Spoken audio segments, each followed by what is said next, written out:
Nowadays, media in general neglects real issues like poverty and unemployment. So this is an exception, a rare exception, and I congratulate ABP Group for taking up the issue of poverty. So ABP definitely is an exception, sir, and we do take up such issues. So go ahead. Yes, this very idea of extreme poverty eradication was mooted in the year 2017 Okay. during the first Pinarayi Vijayan-led government. But in 2018, Kerala witnessed the worst ever flood in the last 1 century. Then in 2019, a similar natural calamity repeated. In 2020, this COVID pandemic broke out. And because of this, we were not able to launch this extreme poverty eradication program then. Then this government led by Pinarayi Vijayan was re-elected for the first time in the history of the left in Kerala.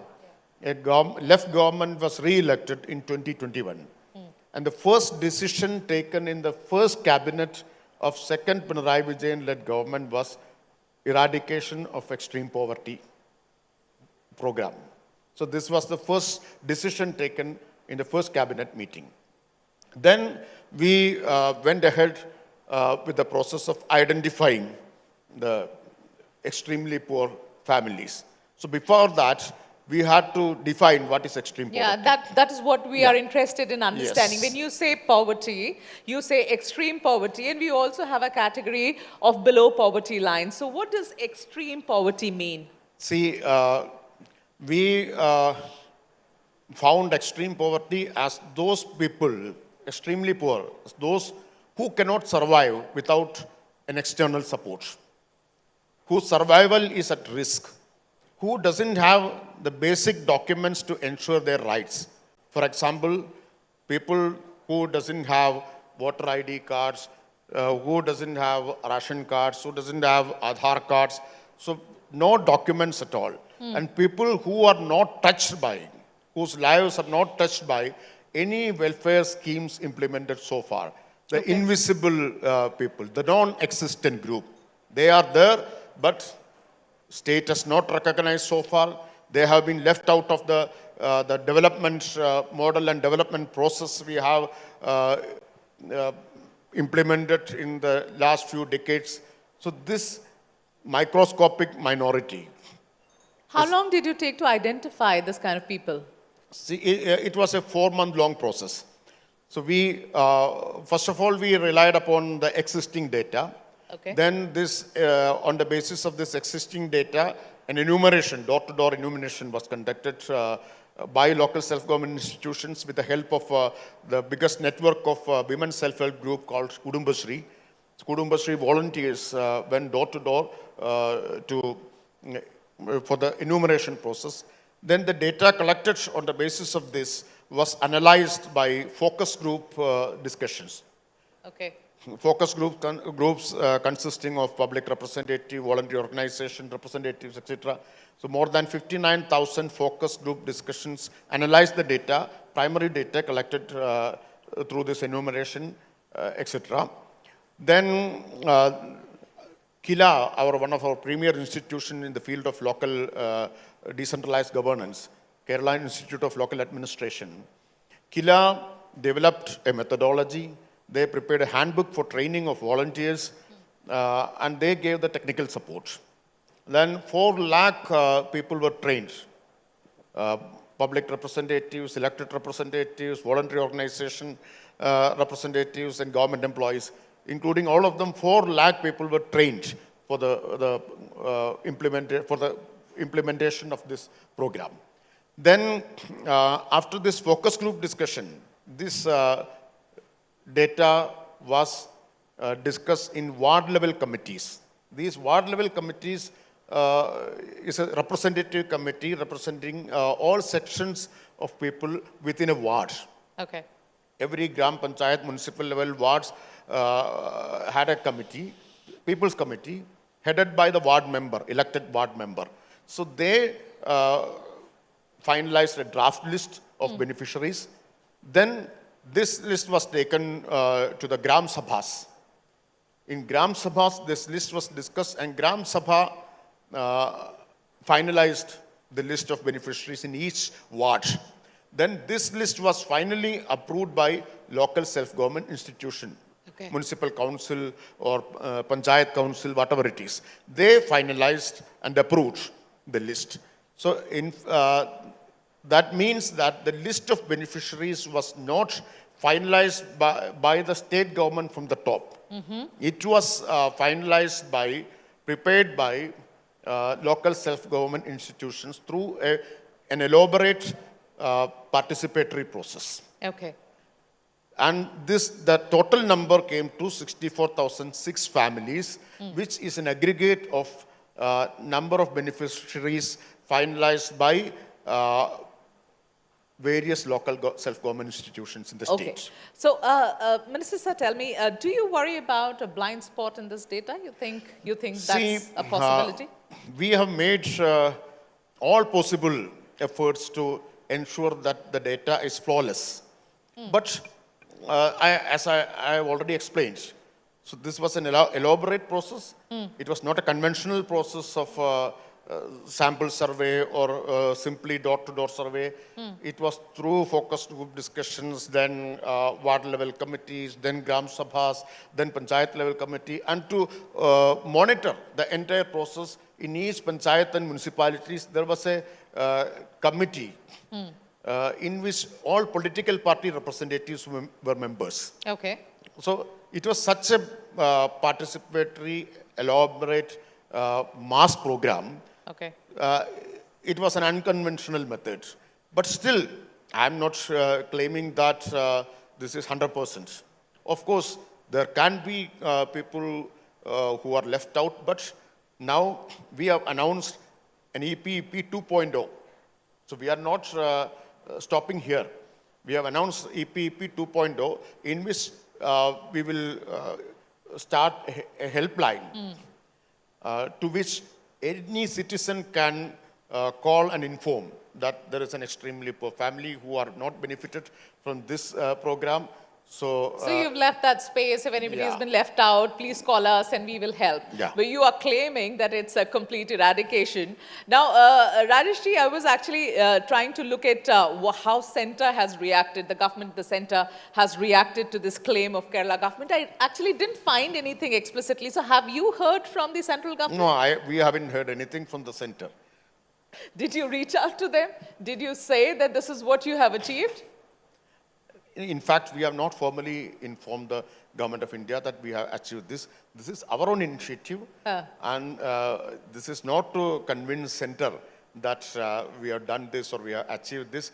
And many people have apprehensions that whether the Government of India will further reduce allocations to states because of this achievement. Because Kerala's social development indices are very high in the country, no? The education, literacy. Are you scared of informing the centre? Yeah. Are you So claiming it all over the media? This has become a reason. This has become a reason for the union government to reduce our due share in central taxes. Because we have already achieved these national goals. Now the Government of India is saying that Kerala doesn't need this much assistance, this much support. So I will tell you one example. Our share from the union kitty in our total revenue is just 25%, whereas Bihar's share is 75%. Bihar needs it. Bihar needs it more than you. Yeah. Pardon? Bihar needs it more than you. That's why they're getting it. See, Bihar, UP, and many other backward states, they are getting much more than what we are getting.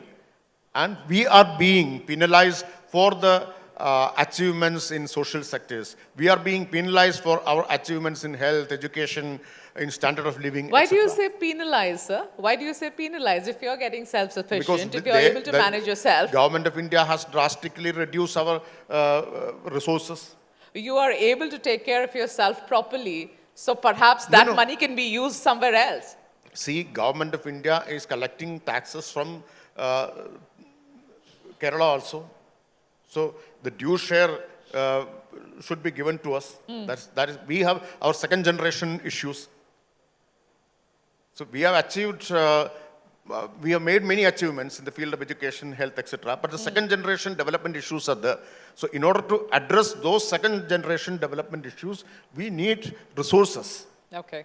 For example, Kerala's more than 20% of our population is above 60. They are senior citizens. So geriatric care is an important issue to be addressed by the state. So many such second generation issues are there. So and the lifestyle diseases in Kerala. So our life expectancy is much higher. Yeah. So we recently overtook United States in infant mortality rate. In US, it is 5.61 per 1 lakh live births, and in Kerala, now it is just 5 per 1 lakh live births. So we have overtook United States. So that achievements are there. But at the same time, we have second generation issues like this lifestyle, when it comes to health, it's lifestyle diseases, etc. So these issues, if we have to take care of these issues, we need resources. Okay, point taken. But, you know, one of the key criticism here that comes in is that poverty eradication needs some bit of sustained support, right? It's not a one-time thing. And just identification, intervention at one point in time is not going to help.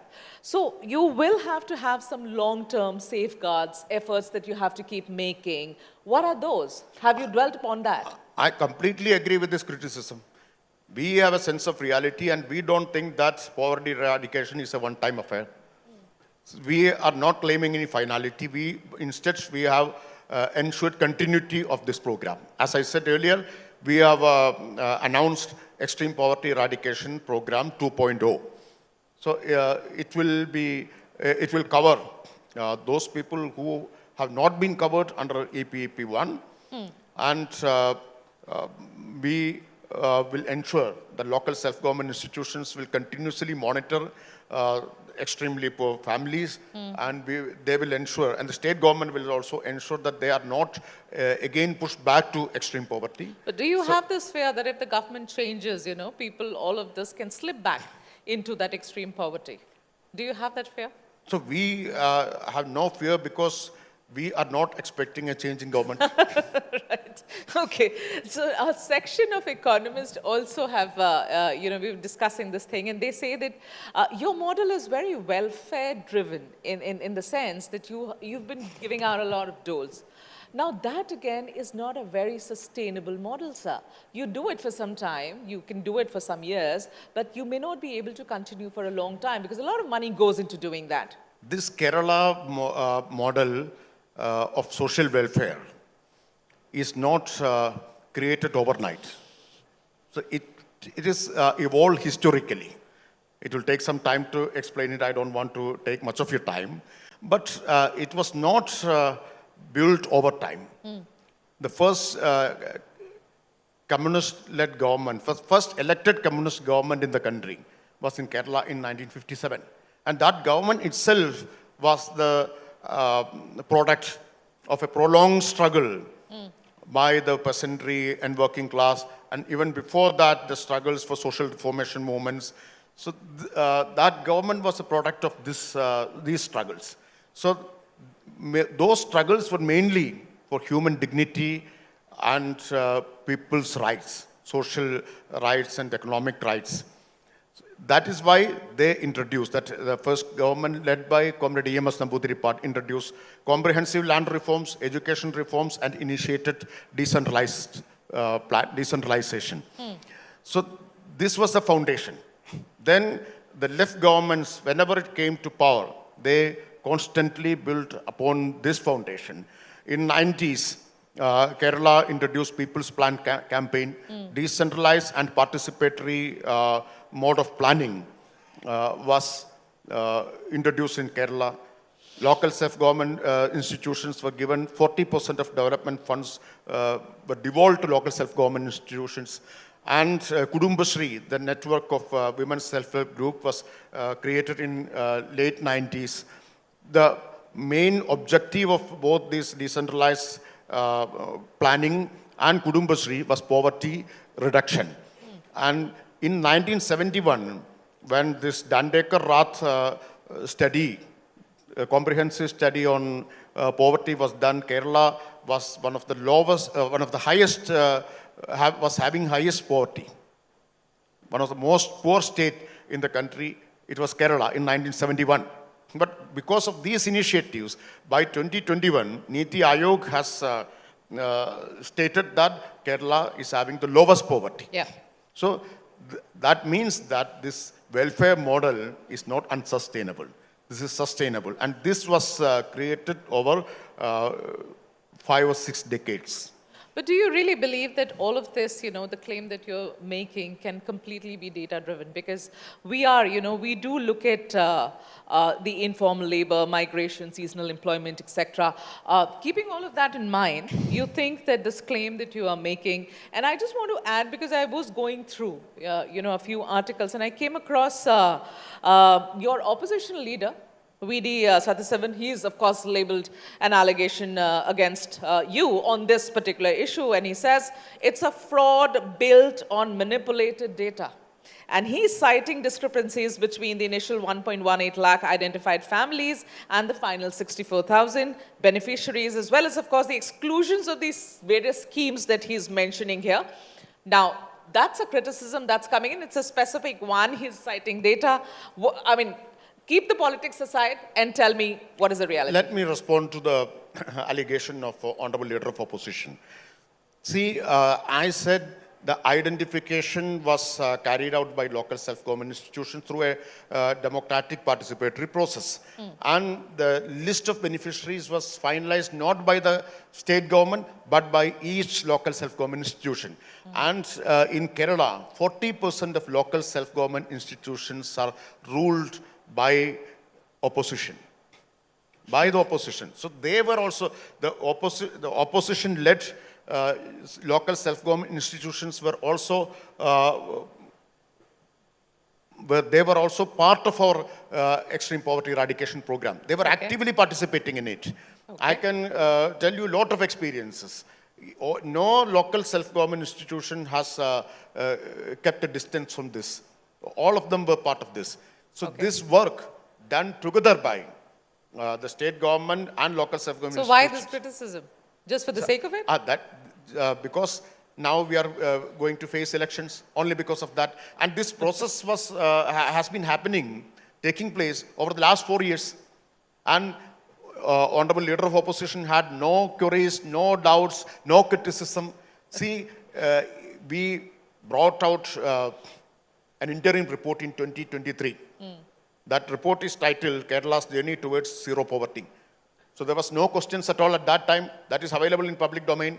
And every year, the economic review is placed on the floor before the assembly. Yeah. And it is available to all members of MLAs. It's available to all MLAs. And Leader of Opposition had no doubts, no questions when this EPEP was explained in economic review. So this is politically motivated. That is why suddenly, all of a sudden, as if he is just wake up from a deep sleep, he is making allegations. So why he had no questions and criticism in the last 4 years? If we had questions and criticism, we would have definitely taken it seriously. All right. But there's also this whole thing going around that, Kerala government is trying to take credit for something where there possibly is also a role played by several schemes of the center. For example, PM Awas Yojana. You completely, ignoring that entirely. You are not taking into account the several schemes that across the country is being run by the government at the center, while you are solely trying to take credit of the fact that this is what the state government has done. Thank you for asking this question, because this question is helpful for me to expose the role of the government of India. So for example, you referred to PMAY. So what is the amount given under PMAY for the construction of a house? Is a paltry amount of rupees 72,000. And do you know what is the amount given by Government of Kerala under our own state scheme life to each beneficiary for housing is rupees 4 lakh. Okay. And we have constructed, The center gives 1.5 lakhs, right? it's only for urban, PMAY urban. Okay. Let me explain. Under our state scheme life, we have constructed 4,71,442 houses completed, Okay. and 1,27,000 construction is going on. So together it's around 6 lakh, and the amount spent by the state government is 18,885.58 crores. Out of this, the central share is just 2,081 crores. Okay. But The still rest, there's a 17,000. share that you have admitted to. So do you want to give a little bit of credit to the center? You don't want to give that at See, all. we haven't, let me tell you that we haven't relied upon this PMAY. We have given houses to beneficiaries under life state Okay. scheme. But Okay. to be frank, Yeah. we have utilized NREGS, Mahatma Gandhi National Rural Employment Guarantee Scheme. So EPEP beneficiaries who doesn't have an income or a source of livelihood, and those who can work, they have been given job cards under NREGS. So that scheme we have utilized. We have integrated all schemes, existing schemes, and pooled all resources. Yeah. So there is some bit of a share of the center. NREGS that's we have coming in. utilized. Huh? There is some bit of a share. Only NREGS. Okay. Finally, I just wanted to ask you, see, you have set an example, sir. You've definitely set an example. It's a milestone to achieve. It's a remarkable achievement. Any suggestions? Not that I am very sure that other states would want to take it from you, but tell me, any suggestions if you were to give advices and suggestions to other states who are also, of course, struggling on the same issues? I don't want to advise other states, but I can just share our experience, and they can learn from our lessons. See, the most important factor is political will. Is political will. Political will. Uh-huh. So if you have a political will to eradicate extreme poverty, to take on the challenge of poverty, then you can make big success. So political will is important. Unfortunately, that is not seen in many Why parts would of our you country. say that any government that comes to power in any state would want to do the best to be able to win elections again? So why would you say that there isn't political will anywhere else apart from Kerala? Instead of eradicating poverty, Yeah. many political parties, I don't want to name anybody, many political parties wanted the poor to remain poor. Then only they can give some money at the time of elections and, Who are you hinting and at, sir? purchase their votes. Which party are you So, hinting at, sir? What do you want to say? In order to, people know which are these parties. No, no, you In o- are. In order to give them money at the time of elections, they have to be kept permanently So poor. what are you talking about? We've just come out of Bihar elections. What are you talking about? Tell me. That 10,000 rupee that was given is something that the government there intends to keep the poor as poor? Well, Let the- that's not how it is. It's for Jivika Didis, and it's with a promise of giving 2 lakh more if they do well. It is giving them an incentive to actually work hard to be able to get more money from the government. You are free to arrive at your own conclusion. So are you, sir. What is your conclusion then? So that is what I said. So See, we don't want people to remain poor. The various left governments in Kerala have tried this time and again, and we have displayed our political will to eradicate poverty. So we have introduced land reforms, we have introduced education reforms, we have initiated comprehensive decentralized governance. So these were our contributions to better the life of people, to eradicate poverty, to give them a better standard of living.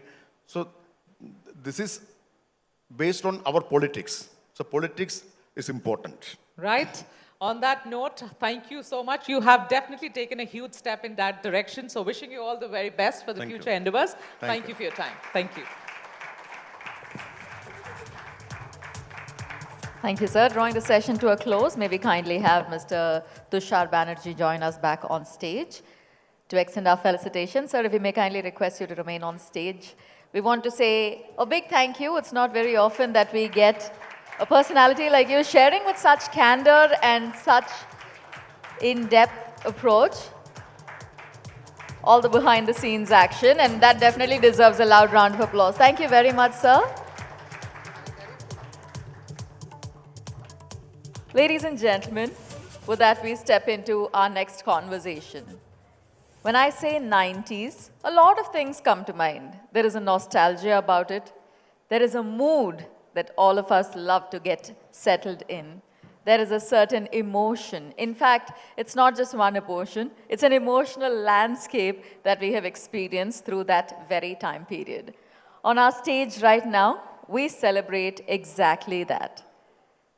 When we say the magic of the 90s, I think our upcoming session wraps it in the best way possible, because we have the Queen of Melody herself joining us very shortly. We're here at the ABC